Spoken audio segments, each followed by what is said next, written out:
Bonjour à tous et bienvenue sur Crypto Signal. Aujourd'hui, on va discuter de pas mal de choses. On va discuter notamment d'un meeting surprise de la Fed qui va avoir lieu demain, un petit peu sur fond de contraction, on va dire, de la rentabilité des banques. Donc voilà, meeting de la Fed demain surprise, et c'est ce qu'on va principalement aborder dans cette vidéo. On passe en partage d'écran, j'en profite pour dire à ceux qui le souhaitent de ne pas hésiter à s'abonner, activer la cloche des notifications et venir nous rejoindre sur le Discord dont le lien est en description de la vidéo, et bien entendu éventuellement laisser un like et un commentaire d'encouragement.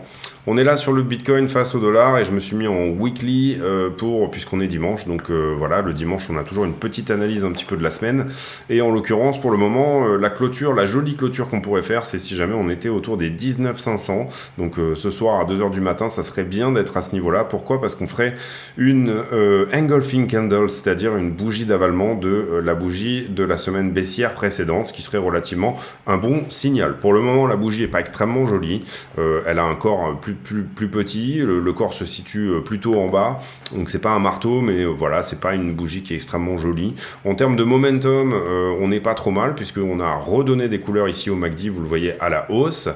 Par contre, on a un point de vente sur Cypher, toujours rouge, et toujours pas de point d'achat qui commence à flasher, donc peut-être pour la semaine prochaine, ou en tout cas, sinon, un mouvement de vente violent potentiel.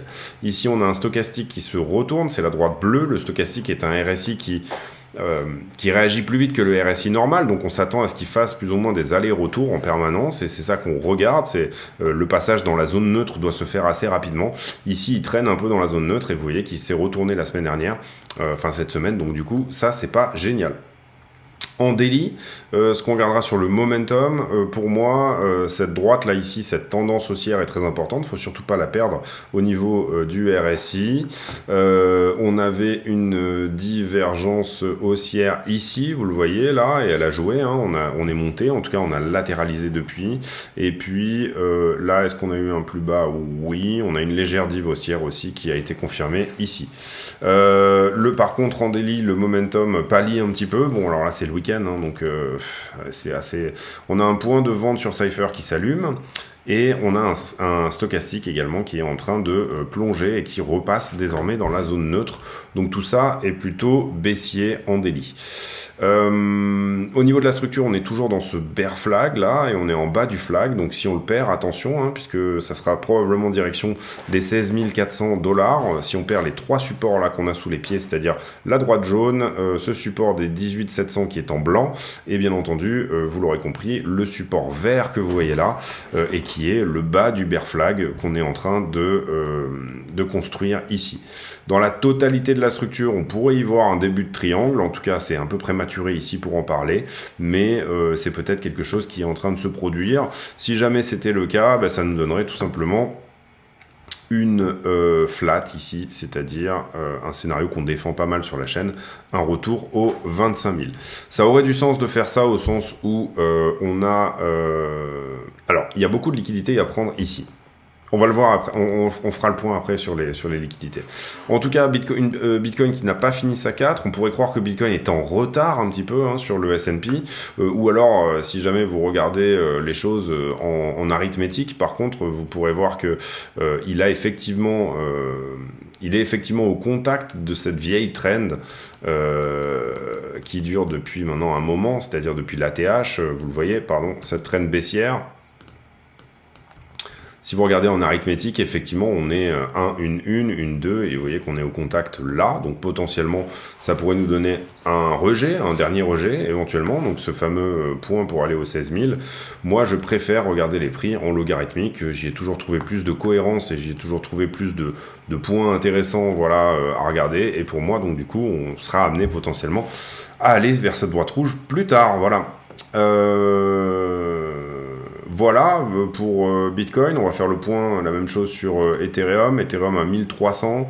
En ce qui concerne la structure, Ethereum est plutôt dans un bull flag et plutôt là où Ethereum est plutôt dans une potentielle flat. Là où Bitcoin est plutôt dans une potentielle flat, Ethereum serait plutôt potentiellement dans une zigzag. Peut-être que c'est pas le cas, peut-être qu'on est effectivement, on a trouvé déjà ce top de 4 ici là et que Ethereum est en train de se retourner, de nous faire une 1, 2, 3, 4 et 5 pour éventuellement par exemple aller chercher les 975 à nouveau ou plus bas. Pour le moment, en tout cas, pour moi, ce scénario tient toujours, tant qu'on est dans ce flag, etc., et que court terme, on est toujours dans les mêmes choses, ça sera exactement le bon scénario à avoir, en tout cas en ce qui concerne la chaîne.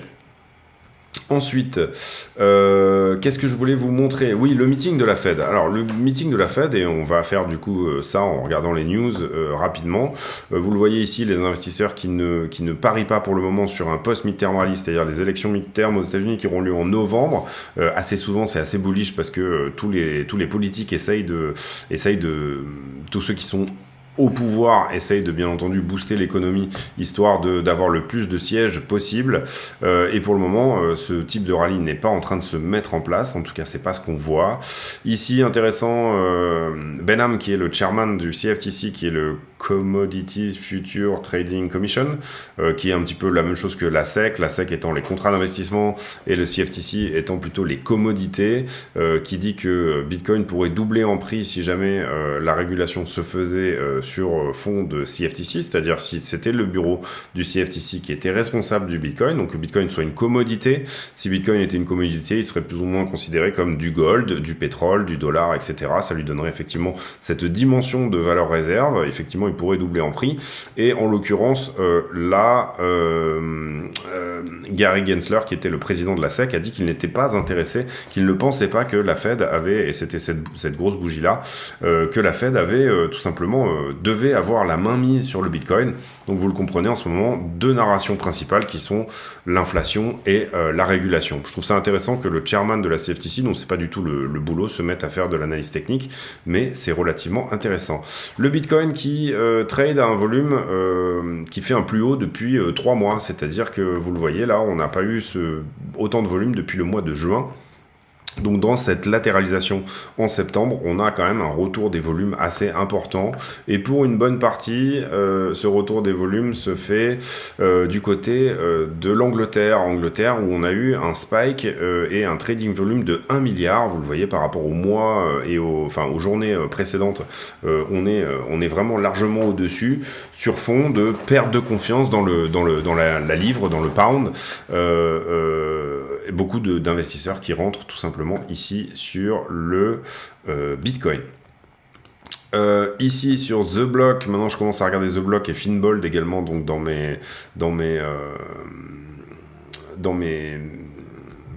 mon fonda, hein, c'est-à-dire tout ce qui est un petit peu autour des news.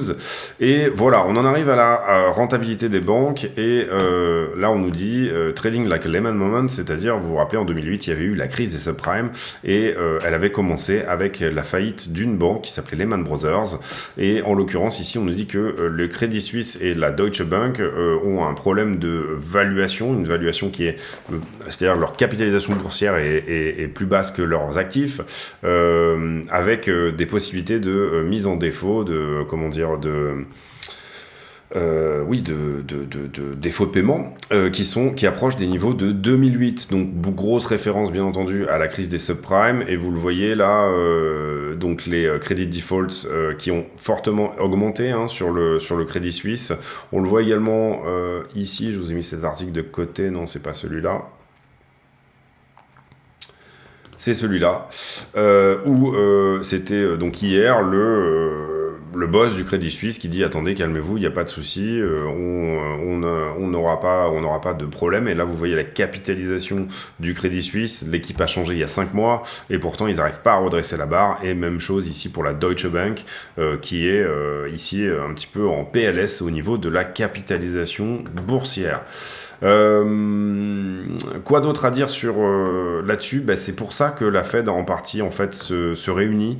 Je pense qu'on a un petit peu la même chose aux États-Unis, c'est-à-dire une perte des problèmes au niveau du système bancaire américain.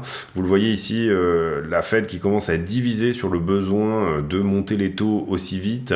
Ça c'est sur Bloomberg et c'est sorti hier, mais également et surtout, et c'est l'info de cette vidéo, un close board meeting, un meeting anticipé de la Fed qui va se tenir demain. Et vous le voyez ici, ça sera fait donc à porte fermée. Ça aura lieu demain à 11h30 du matin, New York Time, c'est-à-dire que ça sera probablement du 17h30 chez nous, et puis ça devrait durer 4 ou 5 heures, et puis ensuite ils feront une annonce. Et quel est le sujet qui va être pris en considération? C'est tout le board des gouverneurs, c'est-à-dire les banques centrales fédérales vont se rejoindre avec Powell, ils vont fermer les portes et ils vont discuter de l'avance et des discount rates pour les banques. C'est-à-dire que la banque fédérale prête aux banques, bien entendu, qui prêtent eux aux particuliers, hein, c'est comme ça que ça fonctionne. Il y a tout d'abord tout un système de crédit interbancaire et puis ensuite il y a ce fameux crédit que vous pouvez éventuellement contracté. Et en l'occurrence, les banques souffrent de problèmes de rentabilité ici sur fond de mauvais résultats du marché principalement de l'immobilier aux États-Unis qui a commencé à baisser alors que ça n'avait pas baissé depuis 2012 sur fond bien entendu de Fed qui augmente les taux, etc. et tout ça. Et donc en l'occurrence ici, vous le voyez, la Fed qui préfère voir les choses venir avant, c'est-à-dire on a ces infos par exemple sur Credit Suisse et Deutsche Bank qui sont plutôt des banques européenne, mais ici on a la Fed qui commence à dire oula, nous on va se réunir, on va pas faire comme en 2008 où on n'avait pas vu le truc arriver, on va se réunir, on va commencer à en discuter un petit peu ensemble et on va éventuellement ici donner des avances aux banques si jamais elles ont des soucis. Donc du coup ça permettra d'éviter des faillites où les investisseurs, si vous voulez, sortent d'eux-mêmes des banques, et donc du coup les banques se retrouvent avec une capitalisation boursière qui est bien inférieure à leurs actifs et qui du coup elles ont vraiment des vrais problèmes pour continuer à évoluer tout simplement. Et là en l'occurrence ici la Fed va en amont rassurer les marchés par rapport à cette stabilité, on va dire, interbancaire, et en leur disant, nous, on pourra vous prêter à taux ouvert, voilà, on pourra vous donner des avances, et on pourra vous faire des discount rates, c'est-à-dire des taux d'intérêt nous, on vous prête, qui seront moindres par rapport à ce que vous pourrez prêter aux particuliers et aux entreprises. Donc dans un contexte ici de quantitative tightening et dans un contexte de hausse des taux, la Fed s'est rendu compte qu'elle avait peut-être pété un truc et que donc du coup ici il fallait faire un meeting et ne pas attendre, je crois que le prochain meeting est le 2 novembre, ne pas attendre un mois. Elle s'est rendu compte ici qu'il fallait plus ou moins rassurer le monde interbancaire en amont. Donc c'est ça l'info du jour, c'est que le meeting de la Fed demain va être tenu et que il n'était pas censé arriver, si vous voulez, il a été décidé jeudi, mais que principalement ça va tourner autour de ça.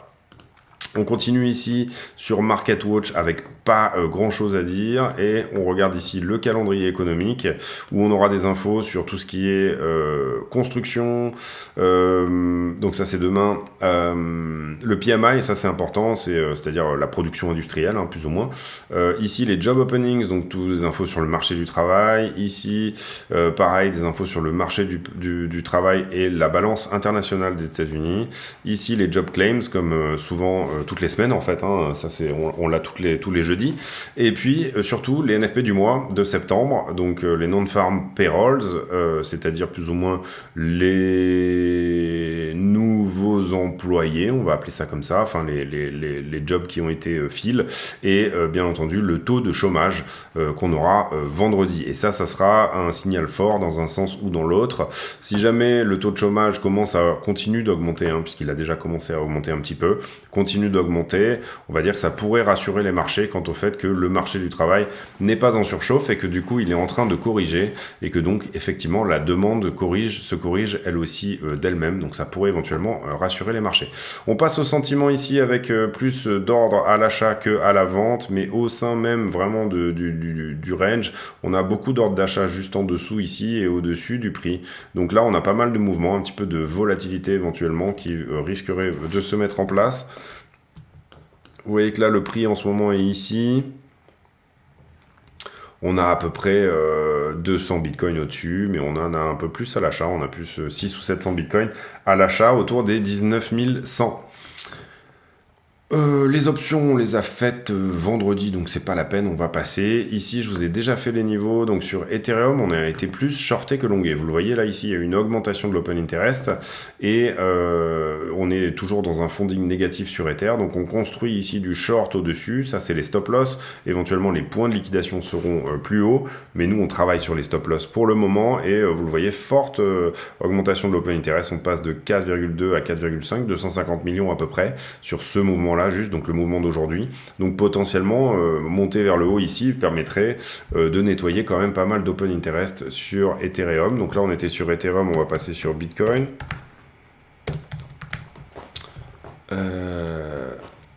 Hop. Et sur Bitcoin, je vous ai pas noté les niveaux, pour le coup, j'ai oublié de le faire, mais en gros, on est venu chercher ce gros niveau là, vous le voyez, on l'avait mis en 2 pixels, donc ça, c'était un niveau assez important. Celui-là, il a été touché. Et puis, depuis, qu'est-ce qu'on a fait ?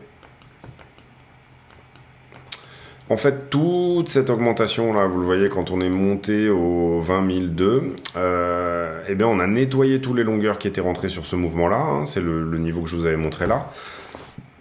Donc plutôt propre, on vient chercher vraiment dans l'autre sens, là, ici, et puis ensuite, qu'est-ce qu'on fait? Pas grand-chose. Ici, on se construit un peu sur du long, mais ça a été pris ensuite.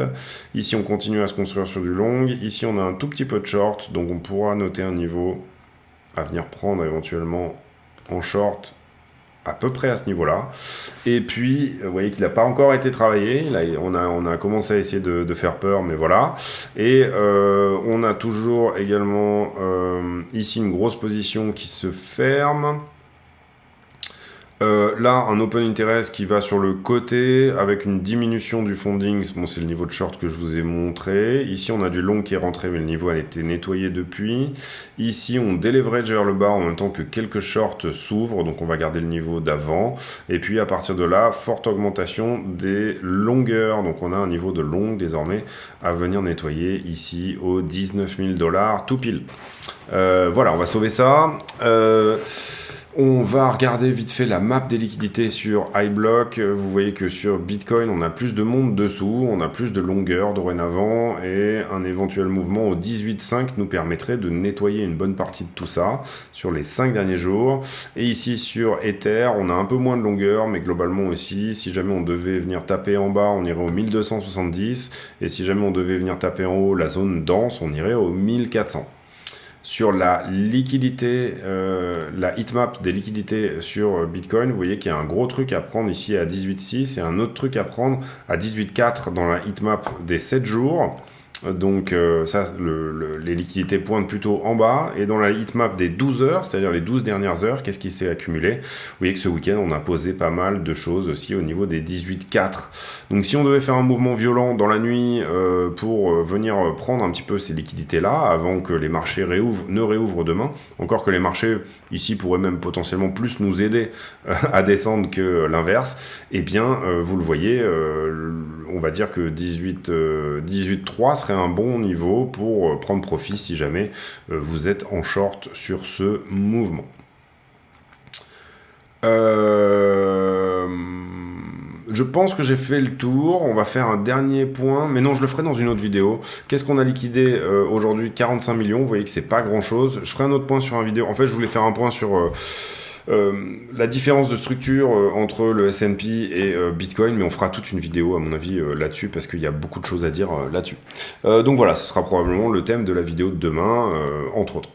Et ben voilà, on a ici les signaux, hein, pour moi, voilà, la perte ici des 18,7.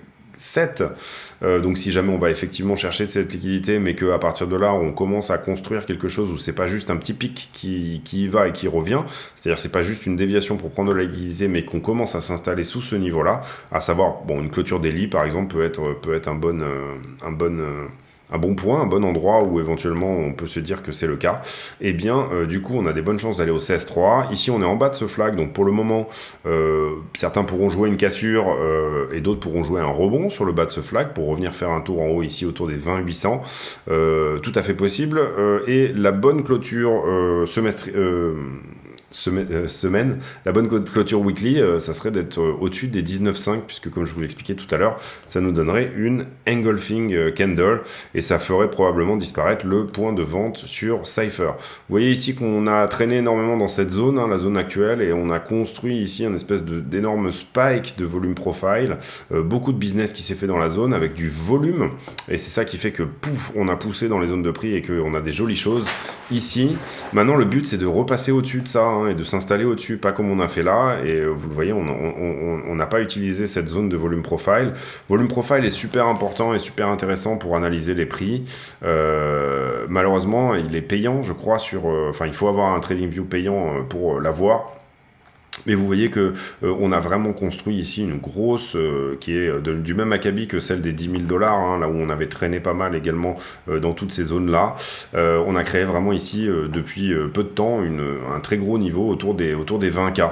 Donc la question, c'est est-ce que le prix maintenant va venir jouer avec les 25 et éventuellement voilà, essayer de filer par exemple cette zone des 25 à 28, ou alors est-ce qu'on va devoir passer énormément de temps, c'est-à-dire péter, passer en dessous là et se taper pas mal de temps entre les 12 000 et les 18 000 dorénavant. C'est la grande question du moment. Et c'est à cette question-là que vous devez avoir une réponse en vous, dans votre fort intérieur. Vous devez avoir un plan potentiellement d'ailleurs qui, ici, puisque vous n'avez pas la science infuse, potentiellement vous donne raison dans les deux cas. C'est-à-dire tout simplement un plan où vous avez des ordres d'achat qui traînent quand même ici dans cette zone-là, mais que si le prix part, vous avez un endroit où vous décidez pour rentrer à l'achat quand même en vous disant là on n'ira jamais. C'est ça un petit peu la grande question, bien entendu. Comprenez bien et là je vais vous le remettre, il y a des gens qui se sont basés sur ce même endroit là ici, c'est-à-dire entre les 6000 et les 4200. Si on regarde le volume profile, il y a des gens qui ont dit c'est là, je n'achèterai que là, et vous le voyez, bon, ils ont peut-être été files ici dans la zone Covid, hein, où vous voyez à chaque fois il y a une balance. Dans cette zone de prix là, il y a toujours un déséquilibre de prix, c'est-à-dire là on y passe fort, là on descend fort, là on y repasse fort, là on redescend fort. Donc cette zone forcément elle est très peu file au niveau du volume profile. C'est la même chose ici on est passé trop vite là-dedans, et pour le moment on n'y est pas retourné. Voilà, est-ce qu'on va devoir corriger ça, ou alors est-ce qu'on va faire plus ou moins comme on avait fait là, c'est-à-dire par exemple là on était reparti bien plus haut avant de revenir éventuellement visiter cette zone là. C'est une bonne question. Ici on a corrigé cette imbalance, on a corrigé ce déséquilibre de prix, mais pourtant on a toujours cette zone de volume profile dans laquelle il manque du business, hein. On peut pas avoir un truc toujours parfait, mais là en l'occurrence c'est toujours le cas. Donc comprenez bien que là où est-ce qu'on était, on était post-Covid. Si jamais on continue sur la narration, bien entendu, inflation, etc., crash des marchés, les banques qui vont mal, etc., et toutes ces choses-là, c'est un peu une évidence qu'on va y aller.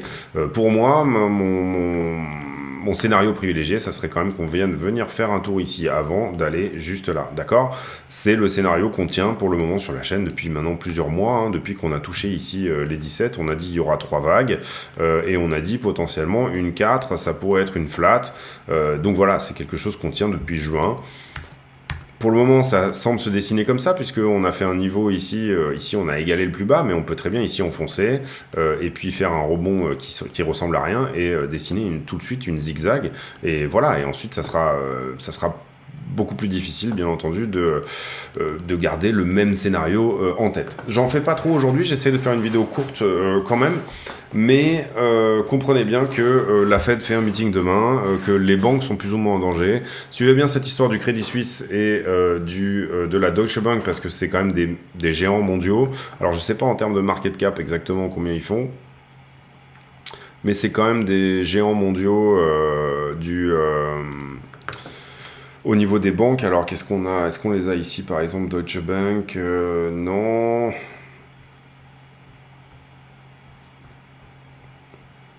Crédit Suisse, Deutsche Bank, j'essaye de le lire entre les lignes, de vous trouver ça rapidement. Ce qu'on va faire, c'est que je vais mettre en pause, je vais vous trouver la capitalisation. Alors, on est entre 15 milliards et 10 milliards de market cap, donc c'est pas des niveaux énormes. Vous voyez qu'ici, en bas du top 100, on est à 100 milliards pour les plus grosses capitalisations boursières au monde. Donc globalement, ça doit être le top 400 ou 500. En fait, c'est des banques qui ont beaucoup baissé par le passé dans leur capitalisation. Si j'arrive à retrouver l'article, vous le voyez qu'on était à 50 milliards sur le Crédit Suisse et que déjà, ils sont relativement bas. Par contre, les contrats en cours et toutes ces choses-là, en fait, ça a été divisé par 3 d'ailleurs. Et même chose pour la Deutsche Bank, on était autour des 40 milliards et on est tombé à 10 milliards, donc division par 4. Voilà, donc suivez bien ça de près quand même. Voilà, si vous suivez les marchés, regardez bien et surtout au niveau américain les prémices, puisque la Fed a des infos que nous on n'a pas, mais il y a peut-être les prémices de ce genre de mouvement aussi qui est en train de se créer. Donc du coup, ça serait effectivement une bonne chose que la Fed rassure tout le monde en amont en disant nous, on est le prêteur de dernier ressort. Et là, effectivement, même dans le contexte actuel, si les banques venaient à avoir des difficultés, on serait là pour leur faire des avances et leur donner des discount rates pour qu'elles puissent, bien entendu, subvenir aux besoins de leurs clients. Voilà. C'est tout pour moi aujourd'hui. Je souhaite à tous une très bonne soirée. J'espère que cette vidéo vous a plu. Si c'est le cas, n'hésitez pas à venir nous rejoindre sur le Discord, vous abonner, activer la cloche des notifications, mettre un like et bien entendu, éventuellement, si vous voulez soutenir la chaîne, passez par les liens d'affiliation et toutes ces choses-là. J'en parle très peu, mais si jamais vous comptez ouvrir un exchange, eh bien vous avez tous les liens de parrainage dans les descriptions pour soutenir la chaîne, bien évidemment. Et puis, si jamais cette vidéo vous a plu, j'ai pour habitude de poser une question à la fin de vidéo, c'est-à-dire un commentaire à la con, commentaire qui n'a rien à voir avec le prix du Bitcoin, et en l'occurrence, le commentaire du jour sera sur... est-ce qu'il y a un endroit dans le monde, dans la nature, ou un endroit, ou même ça peut être, je sais pas, un lieu architectural ou quelque chose, que vous aimez vraiment beaucoup, dans lequel vous avez des souvenirs de voyage, ou un endroit où vous aimez aller, je sais pas, à la plage, ou tel endroit, ou je sais pas moi, le jardin de mon grand-père, j'en sais rien, enfin voilà, est-ce qu'il y a un endroit qui vous fait quelque chose dans le monde et qui vous parle et dans lequel vous vous sentez vraiment bien?